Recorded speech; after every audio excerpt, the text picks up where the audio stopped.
morning and welcome to Issues That Matter. And today's date is March 2nd, so this is the March 2nd edition. However, you're not going to be seeing it on March 2nd. You're going to be seeing it on March 4th or 5th, I think, Monday. In any event, welcome. We have a good show for you today. As you probably are already aware, we are very quickly approaching the throes of political campaigning for governor. And we've had some gubernatorial shows on in the past. And now we have another one. Our guest today is DONNA DION. Some of you may remember Donna as being the mayor of the city of Biddeford. And Donna, welcome to Issues That Matter. Thank you for your invitation. I'm happy to be here. It was my pleasure. And it was very, I think I mentioned to you earlier, we first met where? Right outside of Market Basket. You were the candidate out there collecting signatures. Long process, absolutely. Cold days lately, although it's warming up. It's getting better. Well, that day was a blustery day. Yes, it was. It was cold. Raining out, and I got to tell you, I never pictured the candidate being out there collecting those signatures. But you were there, and good things occurred from that. Yes, it did. Great campaign strategy, I think. I get to meet lots of people that I don't know. I'm not placed in just people who are part of my party doing a fundraiser. I'm out there meeting everyone and anyone who are part of the citizens of our community.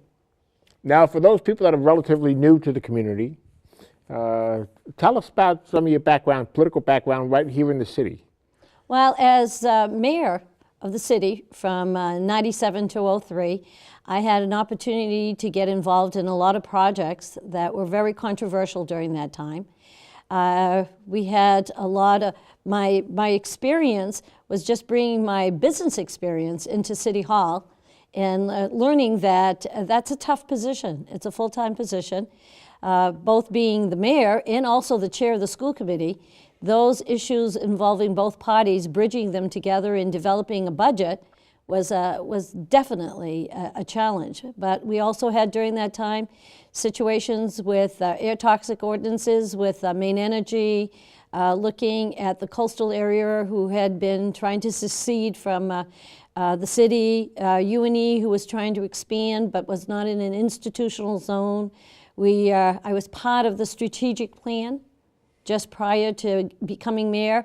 So implementing the strategic plan and looking at economically where would we do new development for businesses, all of that all occurred during my administration. And a new school system, not a new school system, but a new school building, the middle school, which has a great performing arts location. All of those occurred during my administration. So there was a lot of activity and a lot of things that I learned about putting bills together and working with the council and getting collaborations and working together to get things done. And what gave you the inclination to enter the larger arena of running for governor? The same situations, you look, you listen, and financially there's a lot of impact to the people of Maine, be it insurances, economic, wages, and also the financial support to all of that. And because of my background, checks and balances, I'm always interested in where's the money coming from? Where is it currently being spent? Is it effectively being used? Is there a way to change it? And I'm a person that asks a lot of questions and have no hesitation in pulling people who are directly involved in those situations and finding clear explanations, and then looking for other people who may have some great recommendations and getting them at the table to resolve some of these problems and make a plan, and how do we implement it and how we go forward to make things positive for our citizens. What do you see as the critical factors that would give you the ability to put all those things together? Well, I think my past experiences prior to that, even when I was with Time Warner for 12 years, being placed in situations where I was a troubleshooter and I could be in Shreveport, Louisiana with strangers, and they were obviously very sensitive to have an outsider come in and talk to them about problems, and trying to put people who are conflicted within an organization together and make plans. I found that, and also being mayor, how do you put people together? So I think it's my personality, my ability to talk to people and not pigeonhole them, taking in consideration that they all have value and that everyone is not the same. And so my experience with 20 years in the nonprofit arena, working with organizations throughout the entire state of Maine, I got to see that not one size fits all either. So with all of that, I said there is no reason why I couldn't set a tone for the state of Maine and pull the people who are conflicting on personalities and not issues together so we could discuss issues rather than personalities. Now, in our conversation in the green room, I call it, it's not really green, by the way, but for some reason they call it the green room. We talked about this issue. Where do you see some light of day to being able to bring people together? Well, I think, my platform can be placed in one word: respect. And if you bring respect back to the state, then you're looking at individuals for what they bring to the table and not what the tag that they wear. I think you need to talk to people. I think education for the state will bring people together if people understand what exactly is taking place. So for me, it's a lot of common sense facilitation, common sense direction. It's respecting that people have different opinions and you don't just turn it off because it happens to be on the right side of the aisle or the left side of the aisle. I think we're all people. And I look at people that way, and I think lots of individuals in my entire work history have found that I don't look at people and say, what's your beliefs, political beliefs, and turn them off because I don't like their tag. And I think we've gotten to that situation in the state of Maine that we're looking at tags that people are wearing, political tags, and not taking in consideration their values. And they're all citizens of the state of Maine, and they all have experiences. And for me, I want to bring them to the table. I don't care what side they are. I happen to be a Democrat because of where I'm rooted and what I believe in. It's not necessarily going to, as a Democrat, say, I want to get rid of all the Republicans. I think the Republicans are citizens. I think the undeclared are citizens. And we need to bring all of them to the table. And my past experience with working with people who are controversial has been successful in getting an ultimate end and moving a situation, a plan. For me, right now, it's to move the state of Maine forward so that we can address those critical issues of economic development, critical issues of renewable energy, the educational funding, job creation, training. I think all of those, there's a lot of people in businesses and in elected positions that we can pull together. We should go to them as resources and start working to them and spend less time arguing about where I'm coming from as a Democrat or Republican or undeclared. It's people. We got to get back to the people process, and they have to be the foundation of where we're going. Okay. And where do you see what other potential obstacles do you see? Communication is one of them, and I think you just touched on communication. What are the other obstacles that might be out there? Well, I think in many situations, obstacles may even be, I think the people themselves. I think we're going to have the respect that I indicated earlier. I think individuals are at a point where anger is going to be prevalent. I mean, I can bring people at the table, but I need to be, it's got to be clear to what we're trying to do, because somehow I have to get the people in the community who are very angry right at the moment to understand and to listen as we try to inform them of where we're going.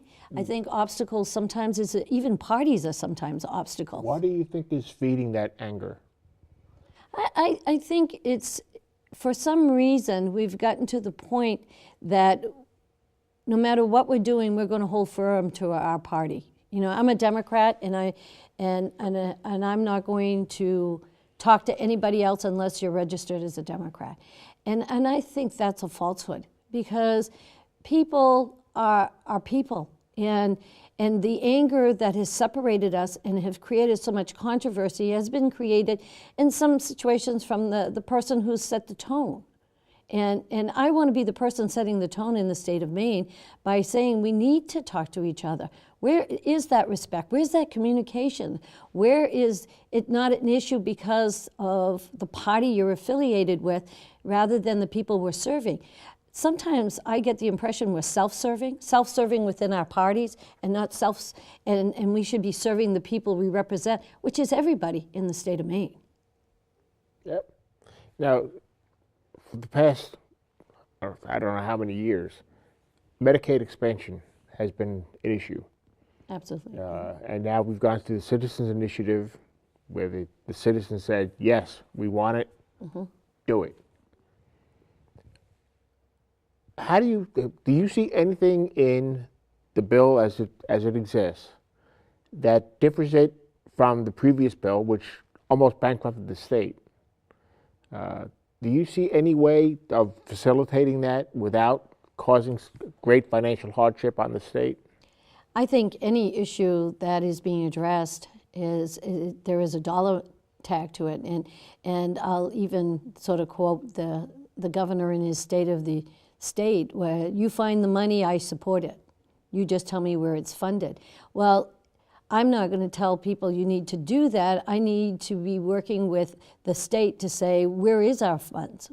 You know, what do we have available? Because some people can't afford insurances, and they need to be covered, and we need to have, so I'm in favor of the expansion, but I'm also in favor of us looking at how we do this without putting us, making us bankrupt. We need to find the funds. We need to also set a system and implement the system so some people don't take advantage of the expansion if they can afford it. Everyone's going to say, if I can get it and I don't have to pay any money, and the cost to the state is substantial, and we lead ourselves to this bankruptcy of creating a deficit for us, that's not acceptable. But at the same time, there's the ability of looking at all the programs that exist as supporting these individuals, and how do we get them so they have medical coverage because they can't afford it. And there's a lot of people who are challenged and in a financial situation where they can't afford any other kind of medication. So the expansion is necessary to get some of the elderly and the children, which I know when we cut back, I saw some of those individuals that were impacted. And so we need to go back, and we do need to do the expansion. The citizens want us to do the expansion. So I think by law, when you vote on something, you need to get yourselves into a position to evaluate what do we have for funds? I mean, what is the actual burden? What are the system to implement? Where do we hold the constraints? It's not a free-for-all. It's not open up the paycheck and let it go. It's us having to take other steps to, and not ask the citizens to figure it out, as all of us as elected officials should.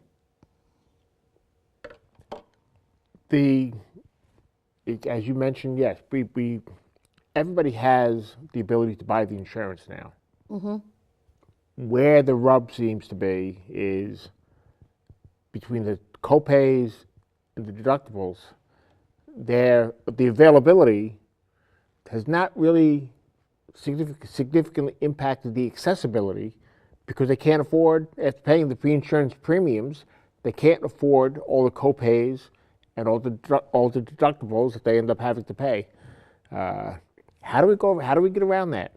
We also have to add on top of that the pharmaceutical prescriptions that they need to. I think that's also a key issue. It's trying to make this affordable for everybody within their price range, and absolutely. I mean, I for one know that some people without insurance, I have a friend who has major deductible, and so they could be paying $200 for something that I may pay $10, and how do we make balance that all out? I think one of the things that happens over there is us working with our representatives in DC, because it's a larger issue. a medical issue is not just a Maine issue. We can add on that and try to assist individuals, but at the same time, we need to be also working closely with the individuals who are representing us in DC. I mean, currently the Susan Collins and the Angus Kings and those individuals who seem to be even stronger connected with the state, because, they're representing us. We need to be talking about the larger issue, but Maine needs to be talking about what can we do for our people here pertaining to those differences in cost. It's a larger picture that has to be broken down in us focusing on different aspects of it. I mean, if we were going to look at least getting them medically, financially to have the ability to take care of themselves, be proactive, how do we keep them healthy, then eliminates us having to go into a pharmaceutical situation. So I think it's a many different avenues that we have to address when we're looking at the medical aspect of it, because the copayment is substantial. Tests and the copayment for tests, pharmaceutical, the cost of not just generics, but any cost that they have to pay and their ability to pay it, and who would pick up that cost, and how do we pick up that cost, and the impact of that actually hits directly the state. But ultimately, it's not just the state that we have to be working at. As elected officials, we should be pulling our representatives from DC with us and finding out how we can collaborate and devise a system to help our people here in Maine, and them also at the same time working at it. What can you tell our viewers about your background that would give them the indication that you are capable of doing this? You have an idea in mind about how to do this, how to bring all these people to the table. I think I can do the most recent stuff in the last 12 years. We've had some very critical situations in the state of Maine where disadvantaged individuals who are challenged, where financially the state has found a good, the ability to cut some of the services. And I've worked with other nonprofit agencies throughout the state as we discussed, let's get to the table and discuss what does it really cost us? How can we fine tune our services? How can we put our part in there to make it cost effective, but how do we include the state into the conversations and pull them to the table so that we can look at the funding for people who are challenged? Other than that, you look at when I was mayor, we had some situations. I'll use one that's very sensitive, is the air toxic ordinance. At that time, Maine Energy was here, and I have to say I was focused on one issue, the stack that was attached to Maine Energy. But when I sat down and started thinking about it, and we looked at it, I said, wait a minute. We had many stacks in the city of Biddeford that was actually emitting toxins into our community. Now, you want to talk about being very controversial. You have 21 businesses we pulled together who didn't want anything to do with me, didn't want anything to do with an air toxic ordinance, and we met for approximately 6 months. And we sat at a table where their attorneys showed up, and we had discussions about what was the intent. All of us want the best no matter what we do, and how do we pull that together and be able to devise an air toxic ordinance, which is still in existence, which became the strongest one in the state of Maine, for the health of the people in Biddeford, and not just Biddeford, because obviously the air spews to our neighboring communities. So we were impacting a lot of individuals. So we called upon the Southern Maine Medical Center, which is now Southern Maine Healthcare. We called upon UNE and its expertise in some of the medical arenas, and we pulled 21 businesses together, and we sat down and created something that was doable for them, and that they were going to be more sensitive to their processing material, their processes, better equipment, and developed a way to monitor them. That was not an easy process, but we got these people together and we developed that over a period of time where we respected each other and we listened to each person's viewpoint and put together something that was acceptable by everyone, and they understood the direction we were going. That was very controversial during that time. I'll have another example. Biddeford Pool. during the early 90s, wanted to secede from the city of Biddeford. There was a lot of anxiety between that residential group and the whole city, looking at taxes, looking on they were looking at what it would cost them to stand alone. And as a citizen, prior to becoming mayor, I attended all those meetings, and I attended all the meetings in Augusta to listen to the people, listen to what was being said and talked about. And I put together a bill and submitted it to the board that was listening to them in Augusta.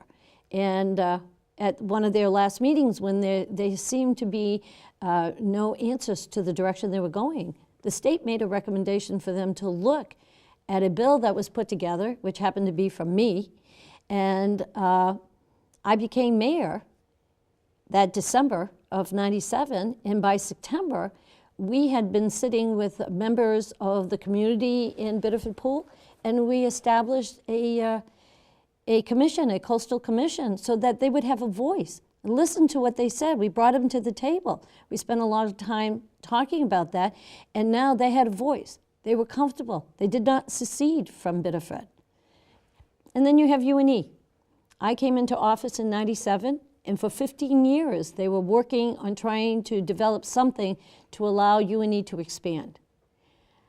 I said, then the committee needs to be made out of people from UNE, people from in-town, people in the community, people from Hills Beach, Biddeford Pool, who are going to be impacted with any growth from UNE, and let's sit down.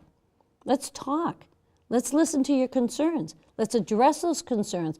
How can we do this so that we can expand a great asset in our organization?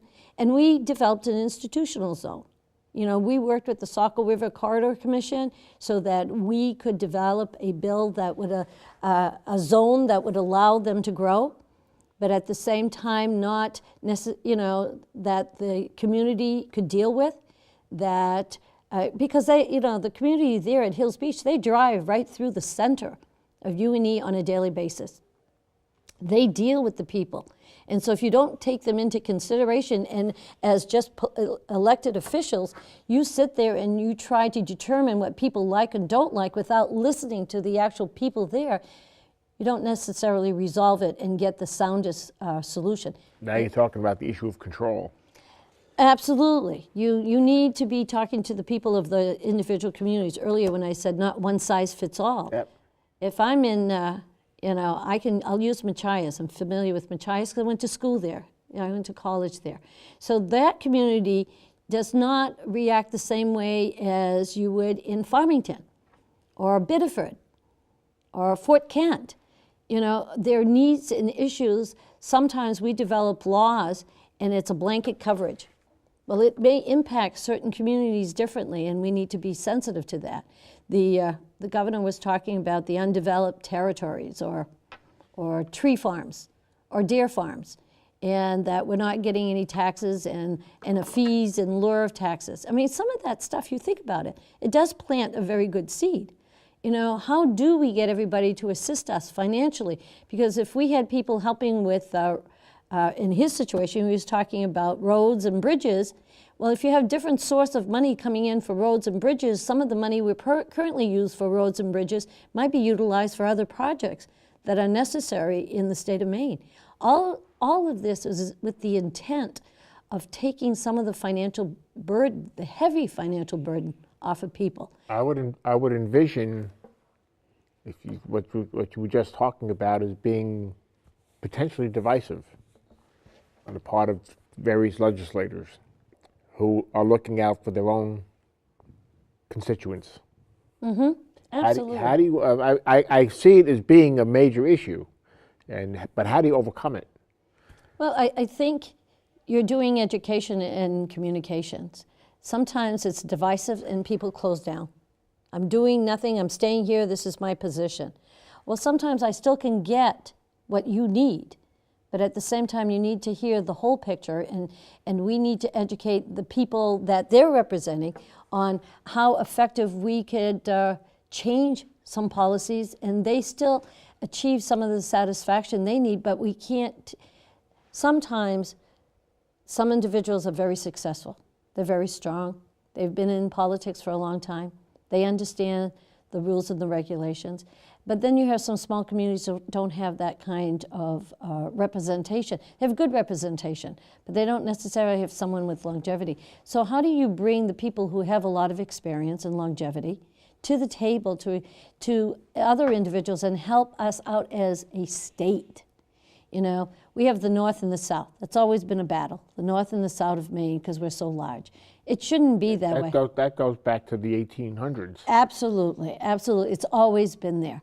But when you talk to individuals, you know, who have relocated from the northern part, from the county, and have come into the lower part of the state and are working, you know, their concerns about economic development and jobs and security, would they love to be living in their community? Absolutely.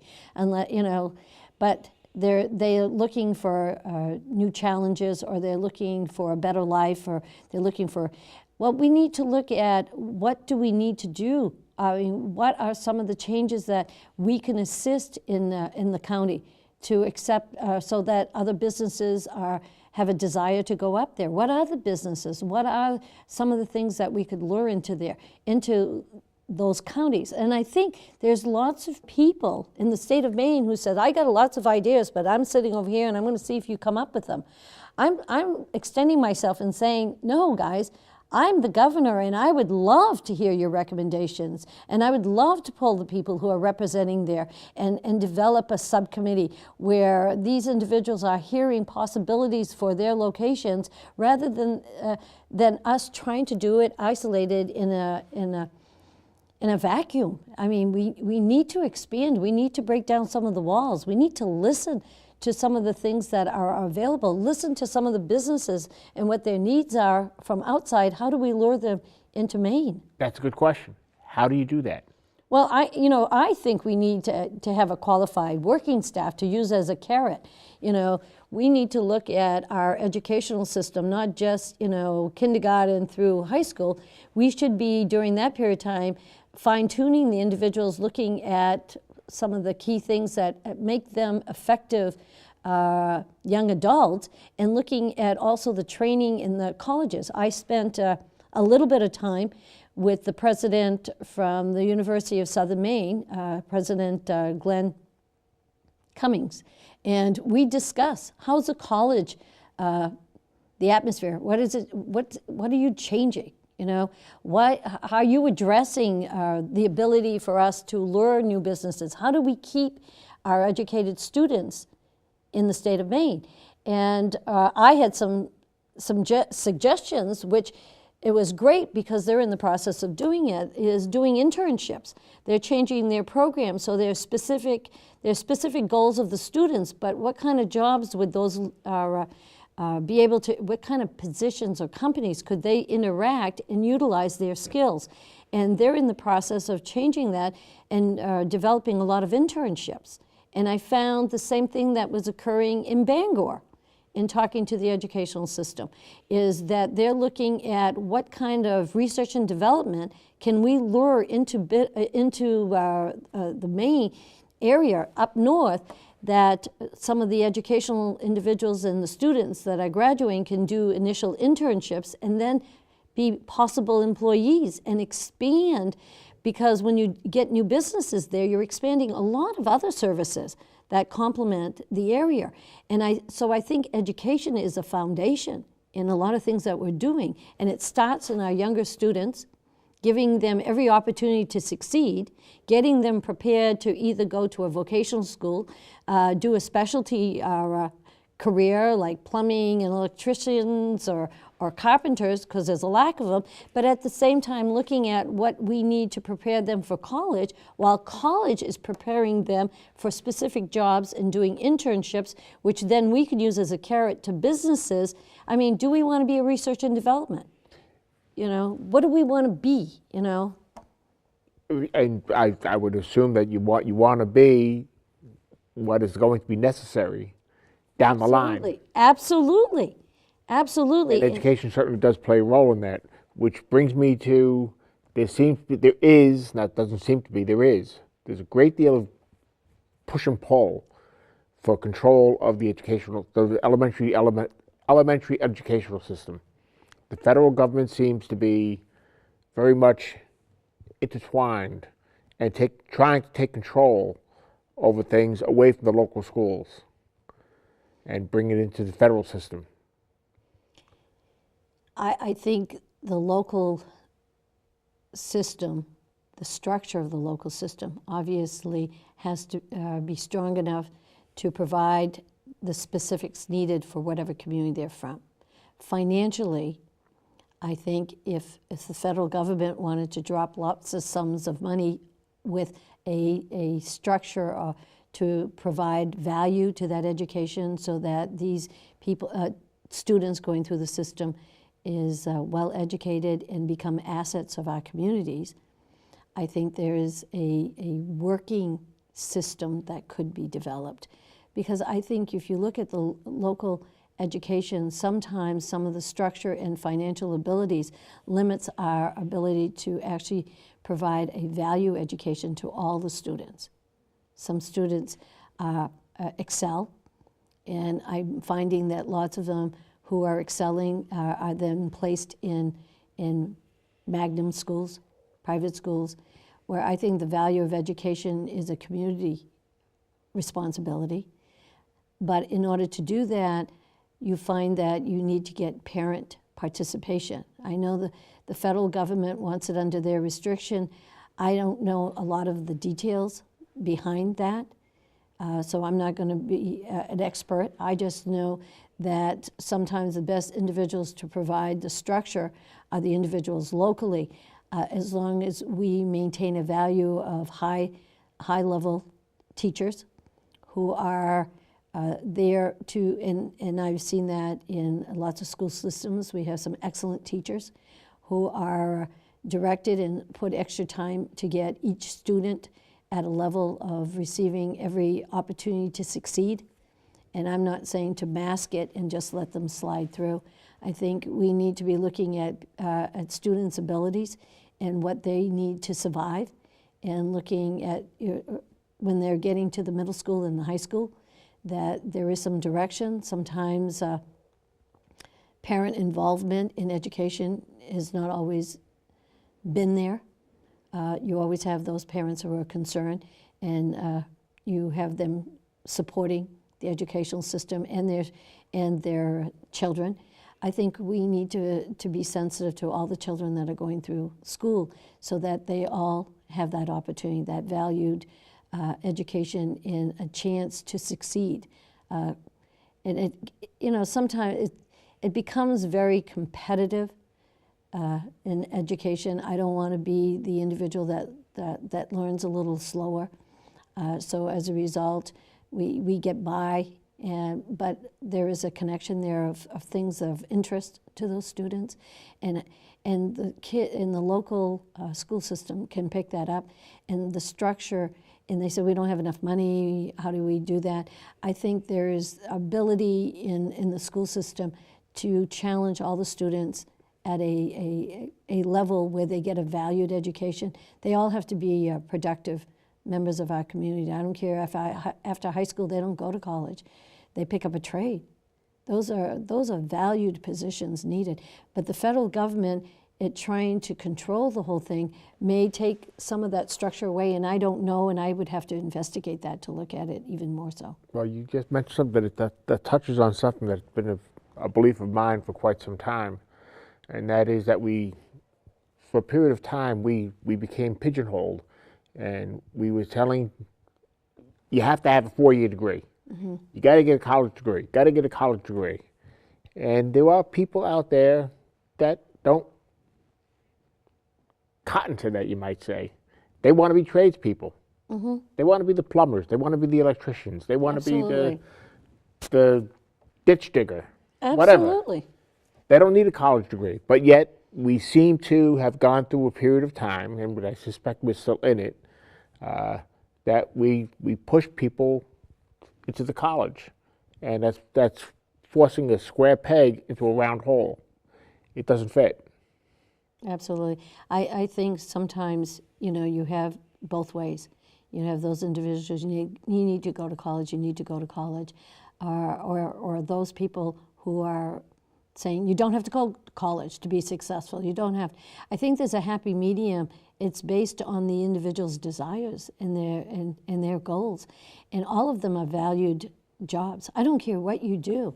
There's a respect that you get as a self-respect of I'm doing the best I can in something I really enjoy, and I'm making an honorable wage, and I'm living in Maine and I'm succeeding. And so somehow we need to be not so focused on college education. We have a lack, I have the benefit of being married to someone who's was a carpenter, and now he does project management. So I know there's a lack of electricians, there's a lack of plumbers, and that is in the Portland to York area, that there is those honorable careers that people have been very successful, but we're not pushing that. You got to go to college.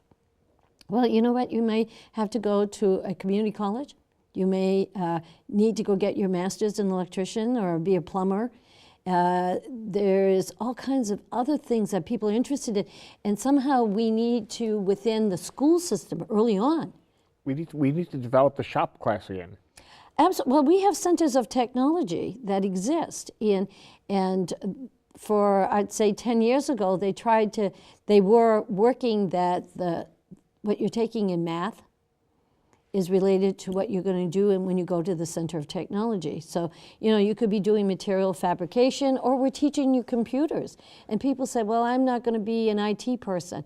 No, but you might work with computer numeric controls. That's the kind of things that's at Pratt & Whitney, where you're programming how do you develop a certain screw? How do you develop a certain metal part? And that's specific. Do I need 4 years of college? Absolutely not. But if that's something you enjoy doing, you lose some of those people if you don't make that connection. It's in your DNA. Absolutely. I've been tinkering with wood for my whole life. Maybe you love to make furniture. And maybe you like to build homes and boats or whatever else. There's such a large aspect. Do I need my 4 years of college? Maybe not. Then you have the individuals who want to be the engineers or the psychologists or the physician or the accountant.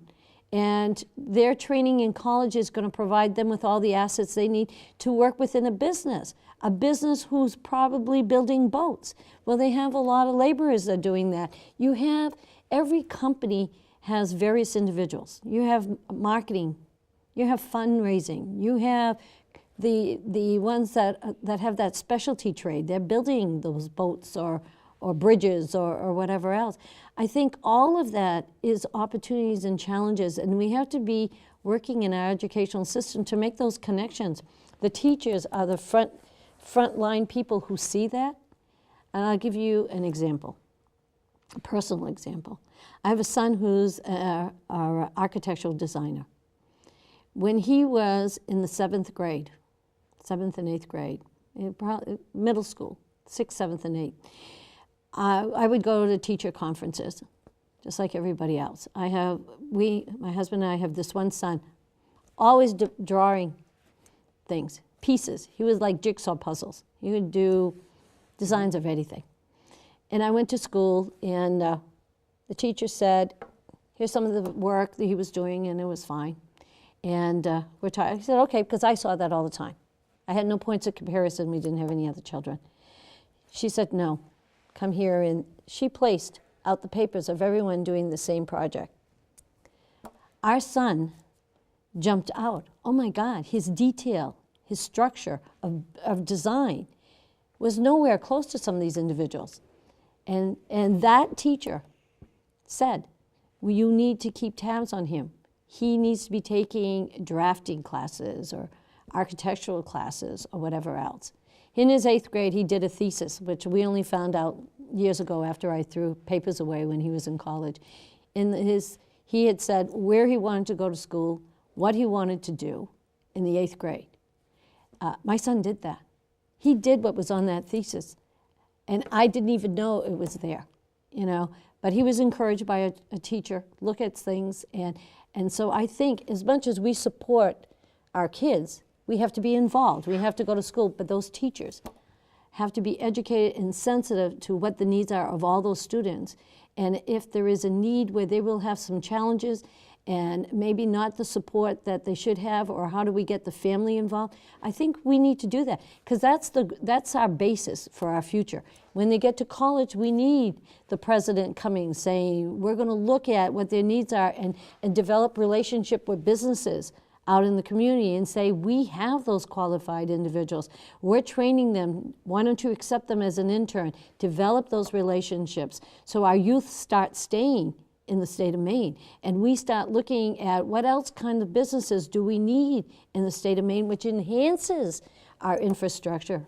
Which leads me to ask a question. Get your crystal ball out.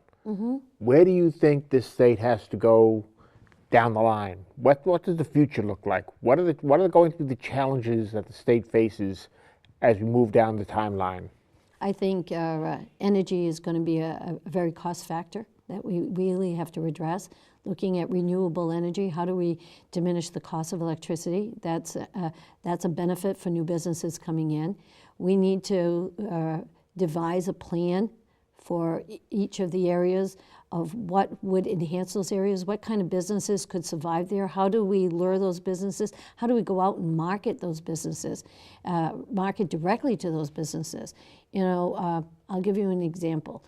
When we were doing Barrow Road during my administration, it was empty. That's where Dunkin' Donuts is and all the medical places.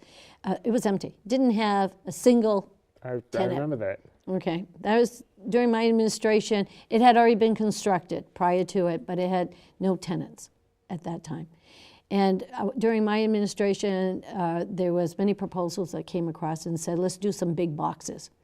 It's sort of like, let's do Biddeford Crossing around. I fought that. I fought that because I had looked around and I was looking at the growth of Southern Maine Medical Center, Southern Maine Healthcare now, and looking at their expansions, what they were doing in Kennebunk and whatever else. I said, why doesn't this become a medical location? Why doesn't it become research and development for the medical? And so I was able to convince enough councilors to vote down the big boxes showing up on Barrow Road. In the meantime, Southern Maine Healthcare was expanding. The availability of the proximities of having specialty doctors in their offices in that area. And since then, there's still some empty slots there. I'm not marketing anybody, but it went in that direction. There, you know, there's an eye doctor there. I mean, we do have a small motel in the process, but they do the sleep disorders for Southern Maine Healthcare. And then you look at the senior places and whatever else. All of that has, in some way, a direct connection to the medical arena. I think we need to be doing that. When we look at Bangor area in the University of Maine in Orono, they're doing a lot of research and development. Why are we not expanding that and getting companies who are doing research and development and luring them and making this a primo location? Come to Maine. You know, Maine has so much to offer as far as its trees and lakes and mountains and whatever else. How do we make it cost effective to lure some of these businesses there, you know, so that they become part of our community and people move here because they want to move here and people here want to work there. And we have a workforce that's trained. How about we train them so they have some basic skills? People come in and invest so much money to train people. How do we assist them and do a collaboration and go out and look at businesses that exist and how do we expand those businesses? You know, General Dynamics was not always here. They saw, it used to be, I'm trying to think, it used to make mufflers and now makes rifles in Saco. Okay, they saw an opportunity, they saw skilled workers, and they came and were successful, and their Bath Iron Works was not always owned by General Dynamics. They saw an opportunity. So we need to evaluate what are those opportunities throughout the state and take that and market it to somebody and say, hey, we have this, and we're willing to train. and we're taking some of our training money and we can work a process. And I have experience doing that with the Work Investment Act, WIA, from federal money. The Coastal County Commissions were, there's 3 locations, I think, in the state. You take that money and you look at businesses and say, how do you expand? How do we get you larger? How do we get similar businesses in here? And what kind of training do we do? And we say, hey, look, we're willing to train these people, so that cost isn't coming out of you. And they say, and that's a major cost. And we get to be specialty people in the training. And then we go to the center, the community colleges and say, you know, if you develop these training programs, because now we have a business who's going to use these individuals, then we have another career path, another opportunity to place people in the state and try to keep our youth here and enhance the jobs that people have and get more money into the community, which brings more taxes, which brings more income, brings more revenue, and takes the burden off of the people of Maine. Almost makes too much sense. Well, I think, but it takes people to not have, you know, to open up and take down some of the walls, to be able to talk to everybody and get away from the labels and the tags. Back in the days of my career, you know, there's a lot of talk about focusing on issues, focusing on your issues. Focus, focus. Focus on this, focus on that, focus on the other thing. And when you're done doing that, focus on this thing. Yeah. It was my thought then, and it's still my thought now. If you're focusing on too many things, you're not focusing on anything. Mm-hmm. What do you see as the top 3 issues facing down the line, facing the state? Healthcare, education, and economic new businesses. Yep. Okay. Well, I think we've touched on all 3 of those things already. So. But they're all intermingled, anyways. Yeah. Yes, they are, and that's an important factor. Mm-hmm. Intermingling. They are. I mean, if you looked at our workforce, and all of us have a new workforce, and how do we train that new workforce?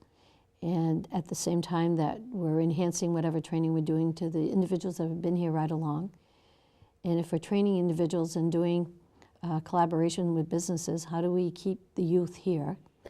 If there was one thing that you would want the people to walk away with from our conversation today, what would that one thing be? What would be the takeaway? I was going to make a joke. I was going to say anything I focus on. No, I think the ultimate end to all of it is how do we make the financial pressures of the people that live in Maine less, so that other people may feel more comfortable in joining us in this great state. Very good. As I mentioned to you earlier when we were in conversation in the green room, I am not a fan of one and done. I would invite you back to be on the show again.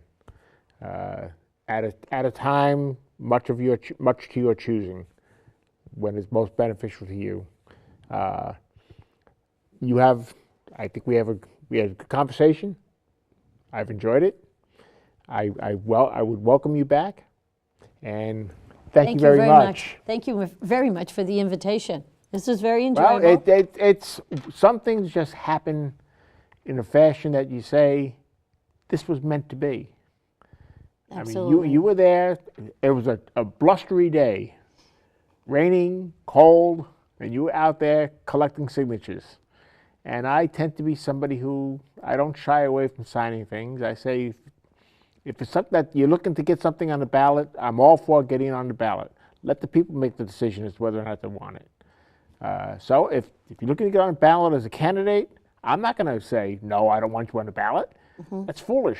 Yeah. Well, that's coming up soon, so hopefully on the 15th of March, I hope I'm successful. That's the whole goal here, is to be successful. The best thing for the state is to get as many good people on the ballot as possible. Absolutely. So we can pick from the cream. Yes, absolutely. I encourage individuals to look at all the candidates. I don't care what party they are. I mean, to understand what the future could hold for them, they should know all their candidates. So, Donna, thank you very much for being on Issues That Matter. Thank you very much for the invitation. I enjoyed this. My pleasure. Thank you. And folks, have a great day. Enjoy it. Be safe. And don't forget, you live in a great area, a great community. Take advantage of the resources right in your own backyard. Have a great day. Bye-bye.